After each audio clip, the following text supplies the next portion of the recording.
ये कहानी एक सत्य घटना पर आधारित है। अभिनव पांडे का एक बार फिर से ट्रांसफर हो गया था। हर 3 साल में उनका ट्रांसफर होता था। इस कारण उनकी बेटी शिवानी को अपने दोस्तों से बिछड़ने का दुख हमेशा रहता था। इस बार भी वही उदासी उसके चेहरे पर थी। 2 दिन बाद उन्हें एक नए शहर में जाना था और इस बार भी सारे दोस्त हमेशा के लिए छूट जाने वाले थे। रात के 12 बजे शिवानी अपनी सबसे प्यारी दोस्त मिली से फोन पर बातें कर रही थी। मैं जब बड़ी हो जाऊंगी ना तो मैं पापा वाली जॉब कभी नहीं करूंगी। कितनी बकवास नौकरी है इनकी, सब कुछ हर 3 साल में छूट जाता है। पता नहीं मम्मी कैसे मैनेज करती है। तेरी याद बहुत आएगी शिवानी, तेरी भी यार। मेरा बस चले तो मैं कहीं ना जाऊं, कभी ना जाऊं। शिवानी की माँ सरिता को तो अब पति के बार बार होने वाले ट्रांसफर की आदत हो गई थी, लेकिन 13 साल की शिवानी के लिए यह सब कुछ आसान नहीं था। 2 दिन बाद सारा सामान पैकेज और मोबस के हवाले कर शिवानी के पिता उसे और अपनी पत्नी को लेकर कार से नए शहर की ओर निकल पड़े। हाईवे पर कार फुल स्पीड में गुजर रही थी। शिवानी उदास सी बाहर की ओर देख रही थी। तभी अचानक उसकी नजर रास्ते से गुजर रहे खेत में खड़े एक डरावने स्केयरक्रो यानी पुतले पर पड़ी। मम्मी, वो स्केयरक्रो देखो, कितना अजीब है। अरे हाँ, मैंने पहले कभी ऐसा पुतला नहीं देखा। कितना ऊंचा है। शिवानी को वो पुतला बहुत डरावना लगा। उसे लग रहा था कि वो पुतला उसे घूर रहा है और अपने पास बुला रहा है। तभी अचानक एक जोरदार धमाके की आवाज आई और कार पूरी तरह अनबैलेंस हो गई। हाँ, क्या हुआ अभिनव? ये क्या था? लगता है टायर पंचर हो गया है। सभी लोग गाड़ी से उतरे। अभिनव ने कार की स्टेपनी निकाली और दूसरी टायर लगाने लगे। सरिता और शिवानी हाईवे के किनारे उस खेत के पास खड़े उसे निहारने लगे। मम्मी, कितने सारे भुट्टे लगे हैं ना खेत में। तुझे खाना है क्या? मन तो है, लेकिन यहाँ इसे सेकेंगे कैसे? अरे इन खेतों के रखवाले इधर आसपास ही होते हैं। उनके पास सारा जुगाड़ होता है। मैंने और तुम्हारे पापा ने तो कई बार खाए हैं ऐसे भुट्टे। पर यहाँ कोई दिख क्यों नहीं रहा है मम्मी? हाँ, दिख तो नहीं रहा है। चलो ना, चलते हैं खेतों के बीच में। सरिता ने अभिनव को सारी बातें बताई और खेत की ओर बढ़ चले। वो कुछ दूर गए ही थे कि उन्हें खेत के किनारे बने एक छोटे से मचान नुमा घर में 3-4 लोग बैठे हुए दिखे। नमस्ते भैया, हम हाईवे पर सफर कर रहे थे तो हमारी कार का टायर पंक्चर हो गया। हमारी बेटी को भूख लग रही है, क्या हमें कुछ भुट्टे मिल सकते हैं? उसमें से एक आदमी उठकर उनके पास आया। उसकी आंखें बड़ी डरावनी लग रही थी। उसने दोनों को घूरते हुए कहा, हाँ हाँ, क्यों नहीं, आप लोग बैठिए, हम भुट्टे सेक देते हैं। शिवानी और सरिता दोनों डर तो गए थे, लेकिन फिर भी वे वहीं बैठ गए। उस आदमी ने भुट्टे सेकने शुरू किए और कुछ देर बाद गर्मा गर्म भुट्टे लाकर शिवानी को दिए। Thank you uncle. शिवानी ने एक भुट्टा उठाया और खाने लगी। तभी उसे लगा कि उसके पेट में अजीब सा कुछ हो रहा है। उसने तुरंत भुट्टा खाना छोड़ दिया और सरिता के पास जाकर बोली, मम्मी, मेरा पेट दर्द हो रहा है। सरिता ने उसकी ओर देखा। अचानक से शिवानी की आंखें लाल लाल होने लगी, एकदम खून की तरह लाल। शिवानी, शिवानी, तेरी आंखों को क्या हो रहा है? पता नहीं मम्मी, पर आंखों में बहुत जलन हो रही है। चल चल बेटा, यहाँ से चल, पापा के पास चलते हैं। तभी वही आदमी जिसने भुट्टे दिए थे हंसते हुए उसके पास आया। उसके चेहरे पर बहुत ही रहस्यमयी मुस्कान थी। उसी मुस्कान के साथ उसने कहा, कहाँ जाना है? अब तो आप लोग हमारे मेहमान बन चुके हैं, यहाँ से कोई नहीं जा सकता। सरिता ने उस आदमी को घूरते हुए देखा और कहा, कहीं नहीं जा सकता? क्या मतलब कहीं नहीं जा सकता? ये क्या कह रहे हो? यही कह रहा हूँ कि ये हमारा इलाका है। जो भी यहाँ आता है वो वापस नहीं जा सकता। यह कहकर वो सरिता का हाथ पकड़ने लगा। सरिता ने उसका हाथ झटकते हुए कहा, आप पागल हो गए हैं क्या? हमें जाने दीजिए। अब तो बहुत देर हो चुकी है। तभी शिवानी ने देखा कि बाकी लोग भी उनकी ओर बढ़ रहे हैं। मम्मी, मम्मी भागो यहाँ से, ये लोग मुझे ठीक नहीं लग रहे। मम्मी, मम्मी भागो यहाँ से।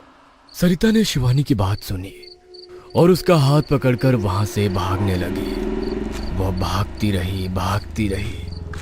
वे सभी लोग भी उसके पीछे भागने लगे। शिवानी बहुत देर तक खेतों के बीच भागती रही, लेकिन फिर भी वह सड़क किनारे अपने पति के पास नहीं पहुंच पाई। कुछ देर पहले तो उसे यहाँ आने में बहुत थोड़ा ही वक्त लगा था, फिर अब यहाँ से निकलने में इतना वक्त क्यों लग रहा है, ये बात उसे समझ नहीं आ रही थी। काफी देर तक भागने के बाद वो इतना थक गए कि उनका गला पूरी तरह सूख गया। मम्मी प्यास लग रही है। ये कहकर शिवानी जमीन पर गिर पड़ी। सरिता उसे उठाने के लिए आगे बढ़ी, लेकिन जैसे ही वो आगे बढ़ी उसने देखा कि वो तो उसी जगह पर है जहां से उसने भागना शुरू किया था। वो आसपास घूर घूर कर देख ही रही थी। तभी उसकी नजर एक बार फिर उन लोगों पर गई जिसके डर से वो भाग रही थी। वे सभी उन दोनों को बहुत ही खतरनाक नजर से घूर रहे थे और साथ ही जोर जोर से हंस भी रहे थे। मैंने कहा था ना, यहाँ से निकलने का कोई रास्ता नहीं है। अब तुम लोग यहीं रहोगे हमेशा के लिए। शिवानी का शरीर डर के मारे बुरी तरह कांप रहा था। सरिता बार बार अपने आप को कोस रही थी कि वो क्यों खेत में भुट्टा खाने आई। तभी उन लोगों में से एक आदमी ने जोर से चिल्लाते हुए उन दोनों से कहा, पास ही कुआं है, तुम जाकर अपनी बेटी को नहला दो। नहला दूं? लेकिन क्यों? जितना बोला वो करो, ज्यादा सवाल जवाब मत करो।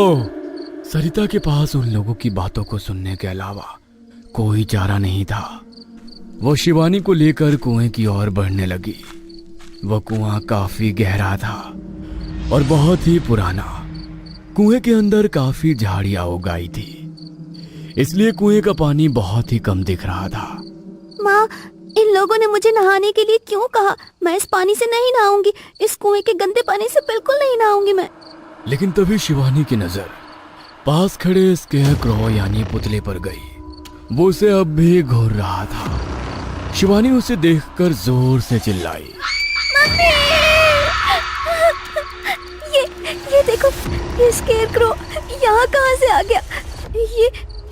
ये वहाँ खेत में था, फिर ये यहाँ कुएं के पास। स्केयरक्रो? कहाँ है स्केयरक्रो? कहाँ है बेटा? मम्मी, ये तो रहा, यहाँ पे खड़ा है कुएं के पास। ये कहकर शिवानी ने अपनी आंखें बंद कर ली और उसने सरिता को जोर से पकड़ लिया। शिवानी का शरीर थर थर कांप रहा था। कुएं के पास कोई नहीं है शिवानी, कोई नहीं है वहाँ पर। तुम आंखें खोलो बेटा, यहाँ कोई नहीं है। शिवानी ने अपनी आंखें खोली। वहाँ सच में कोई नहीं था। कि स्केयरक्रो आखिर गया कहाँ? मम्मी, हम लोग यहाँ से कभी नहीं निकल पाएंगे क्या? नहीं बेटा, निकलेंगे, जरूर निकलेंगे बेटा। पर वो लोग तो कह रहे थे कि... उनकी बातों पर ध्यान मत दो। वे बातें कर ही रहे थे कि तभी शिवानी की नजर सामने से आते अपने पापा पर गई। शिवानी का सारा डर, सारा भय अपने पापा को देखकर छू मंतर हो गया।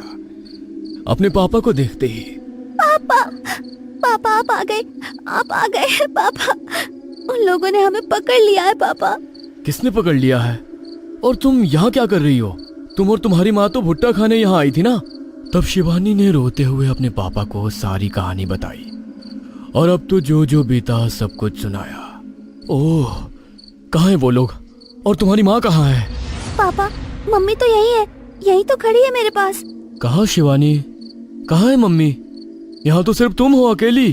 पापा, ये आप क्या कह रहे हैं पापा? ये तो रही मम्मी मेरे पास।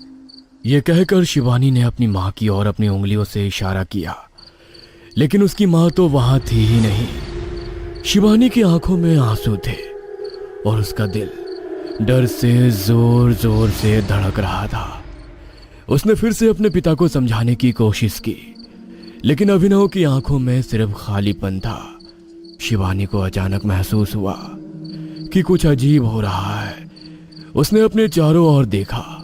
उसने देखा कि वे खेत फिर से बदल गए थे और वे लोग जिनसे भाग रहे थे वो अब भी उन्हें घूर रहे थे। पापा पापा प्लीज, हमें यहाँ से निकलना होगा। देखो देखो इन लोगों को, ये कैसे घूर रहे हैं हमें। शिवानी, सब ठीक है, तुम बस मेरे साथ रहो, कुछ नहीं हुआ है, तुम बस डर गई हो। शिवानी को लग रहा था कि उसके पिता भी अब उन लोगों के प्रभाव में आ गए थे। उसने अपने पिता का हाथ पकड़ा और उन्हें वहां से खींचने की कोशिश की, लेकिन अभिनव ने उसे अपनी जगह पर खींच लिया। शिवानी, तुम यहां से कहीं नहीं जा सकती। शिवानी के दिल में अब और डर भर गया। उसने अपने पिता की आंखों में देखा, उनकी आंखें भी अब खून की तरह लाल हो गई थी। शिवानी ने अपने चारों ओर देखा, वे लोग एक बार फिर से धीरे धीरे उनकी ओर बढ़ रहे थे। नहीं नहीं, प्लीज हमें छोड़ दो, प्लीज हमें जाने दो प्लीज। लेकिन वे लोग बस हंस रहे थे। तभी अचानक एक तेज हवा का झोंका आया और शिवानी को लगा कि उसका शरीर हवा में उठ रहा है। शिवानी अब हवा में तैर रही थी और वे लोग नीचे से उसे घूर रहे थे। शिवानी जोर से चिल्लाई,